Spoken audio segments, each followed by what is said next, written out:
நாய், டாக், இந்த 3 வச்சு 4 ஆசனம் பண்ணியிருக்கோம். இப்ப அதுக்கு அடுத்தது நம்ம குதிரை ஆசனம் பண்ணலாம். வாங்க, குதிரை ஆசனம் மிக எளிமையா பண்ணலாம். பாருங்க பாருங்க, இந்த மாதிரி பிளாங்க்ல வந்துருங்க. இது நம்ம ஏற்கனவே பண்ணியிருக்கோம், நிறைய தெரிஞ்சுதான். இது 2 விதமா பண்ண போறோம். அஸ்வ சஞ்சார ஆசனம், குதிரை சவாரி ஆசனம்.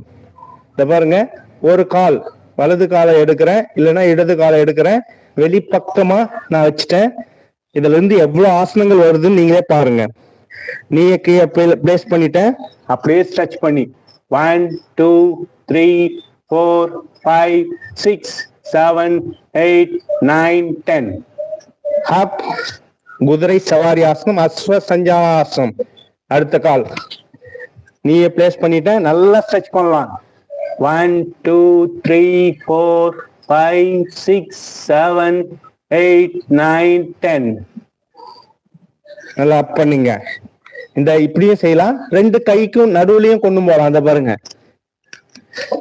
1 2